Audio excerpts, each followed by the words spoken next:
Amandine Dabat est docteure en histoire de l'art et membre du Centre Asie du Sud-Est à l'EHESS.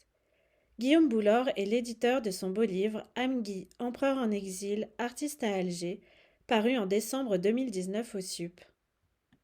Bonjour Amandine, vous venez de recevoir le prix de soutien à la création littéraire de la Fondation Del Duca sur proposition de l'Académie française pour votre ouvrage sur Amgui, empereur en exil, artiste à Alger.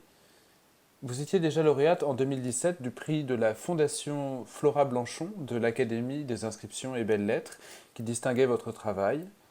Amandine, qu'est-ce qui fait selon vous l'originalité de vos recherches? Bonjour Guillaume. Ce qui est rare pour un historien aujourd'hui, c'est de travailler sur un fonds d'archives inédit. J'ai eu la chance, au moment où j'envisageais d'étudier cet empereur, de découvrir sa correspondance privée, 2500 lettres et brouillons de lettres. C'est la mise au jour de ce fonds d'archives qui m'a permis de réaliser ce travail, car cette correspondance apporte le regard intime de Amgui sur sa vie et vient nuancer, voire contredire les informations apportées par les sources coloniales officielles.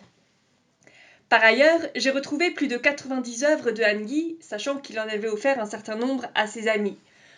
Ces œuvres, conservées en grande partie dans des collections privées, ont eu, elles aussi, une importance considérable dans ma démarche.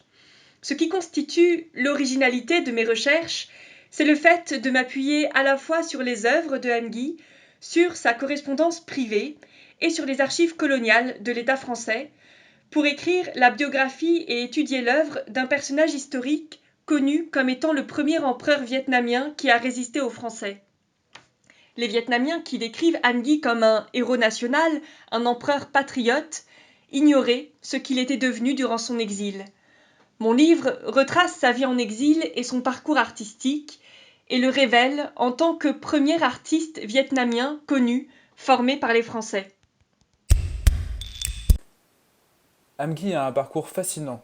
Empereur au Vietnam, exilé de force par la République française alors que débute la colonisation, il devient artiste peintre, sculpteur. Comment décririez-vous ce personnage historique? Le destin de Amgui est passionnant à plusieurs égards. Tout d'abord, il n'était pas destiné à régner. Son oncle, décédé sans enfant, avait préparé sa succession en désignant plusieurs de ses neveux comme princes héritiers. Amgui n'en faisait pas partie, mais les régents l'ont choisi parce qu'il était plus jeune, il avait 13 ans, et donc ça leur permettait de conserver le pouvoir. Il est monté sur le trône en 1884, au moment où les Français colonisaient l'Indochine. Après un an de règne, les régents ont provoqué une bataille pour chasser les Français qui s'étaient installés dans la citadelle impériale, mais ils l'ont perdue, ce qui a contraint la cour à prendre la fuite. L'un des deux régents a alors lancé un mouvement de résistance contre les colonisateurs au nom du jeune empereur. Pendant 3 ans, les Français qui faisaient face à une guérilla anticoloniale ont tenté de capturer Amgui, caché dans les montagnes du centre de l'Annam.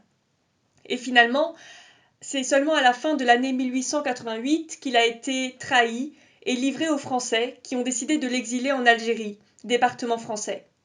L'Algérie a été préférée à la métropole pour éviter que l'opinion publique critique la politique coloniale de la France en prenant parti pour ce jeune empereur de 18 ans.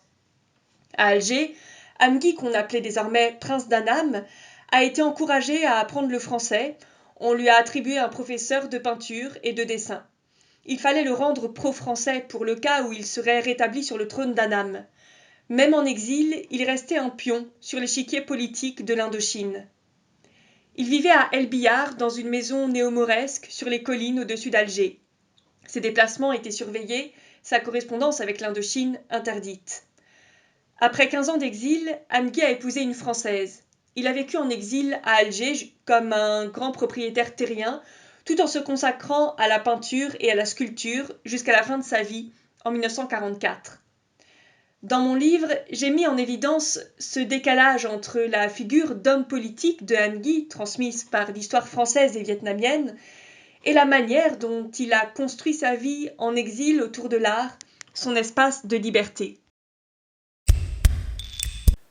Et quels échanges avait-il avec ses contemporains? Les artistes français que Amgui a rencontrés l'ont introduit dans le milieu de l'art occidental. À Alger, il a travaillé le dessin et la peinture avec un peintre orientaliste, Marius Reynaud.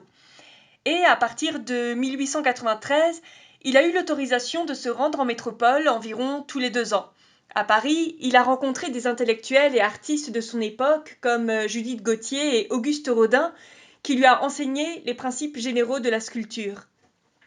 En Algérie comme en métropole, Amgui réalisait des dessins au crayon, des pastels, des huiles sur toile. Il sculptait la terre, moulait ses plâtres et faisait ensuite couler ses bronzes. À Alger, Amgui a développé un réseau de militaires et missionnaires français qui lui a permis de renouer contact avec sa famille en Indochine et de maintenir des liens culturels avec son pays natal. Il a aussi côtoyé les jeunes Vietnamiens scolarisés au lycée d'Alger. Lorsqu'il repartait en Indochine, il gardait contact avec eux en faisant circuler ses lettres par des intermédiaires. Cependant, aucune velléité politique ne transparaît dans sa correspondance avec ses proches en Indochine, contrairement à ce que craignait le gouvernement français. Une exposition au musée des Arts asiatiques de Nice est prévue en avril 2022. Comment celle-ci se déroulera-t-elle et quelles œuvres de Amgui seront mises en avant? Tout d'abord, je voudrais vous annoncer que 5 œuvres de Amgui sont entrées dans les collections du musée Tchernouski à la fin de l'année 2020. Jusqu'à présent, seul un dessin offert par Amgui à Rodin était conservé au musée Rodin. Tout le reste de ses œuvres est encore aujourd'hui dans des collections privées. Dans un peu plus d'1 an, en avril 2022, une grande partie des œuvres de Amgui seront exposées au musée des Arts asiatiques de Nice. Ce sera la première exposition lui étant consacrée depuis 1926. Amgui est un cas rare dans l'histoire de l'art du Vietnam car il a été formé aux beaux-arts par les Français à une époque où les notions d'artiste et de beaux-arts n'existaient pas au Vietnam. Le parcours de l'exposition, tout en présentant l'évolution du style de ses œuvres, suivra les grandes thématiques de sa vie, son enfance en Indochine, sa vie familiale et artistique à Alger, ses liens avec le milieu artistique parisien. Les œuvres exposées seront des dessins, des pastels, des huiles sur toile, des sculptures, mais aussi les meubles qu'il a fabriqués lui-même car il travaillait le bois dans un atelier de menuiserie installé chez lui. Son matériel, comme son chevalet, ses palettes, boîtes de pastels, sera aussi présenté. Cette exposition est l'occasion unique de reconstituer l'environnement dans lequel Amgui vivait. Les visiteurs découvriront des objets lui ayant appartenu, avec lesquels il avait quitté l'Indochine ou que ses amis lui avaient fait parvenir. Des monnaies en or impérial et des objets du quotidien, par exemple ses vêtements, sa pipe à eau.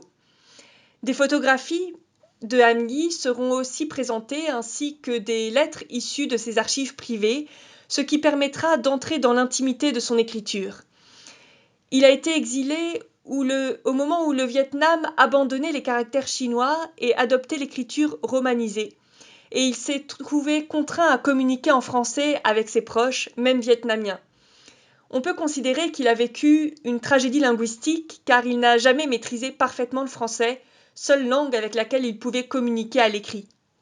Ces brouillons de lettres, tout en étant des documents exceptionnels par l'intimité à laquelle ils nous permettent d'accéder, témoignent aussi de ses difficultés à écrire en français. Les visiteurs découvriront également un court film inédit où l'on voit Amgui marcher pendant quelques secondes dans son jardin, à la fin de sa vie. Cette exposition permettra de mieux connaître Amgui à travers son œuvre et les objets qui l'entouraient, qu'ils soient français, néo-mauresques ou vietnamiens, tout en replaçant sa vie dans le contexte colonial de l'époque, en Indochine comme en Algérie. Merci Amandine et Guillaume. Le beau livre Amgui, empereur en exil, artiste à Alger est à retrouver sur le site de Sorbonne Université Presse.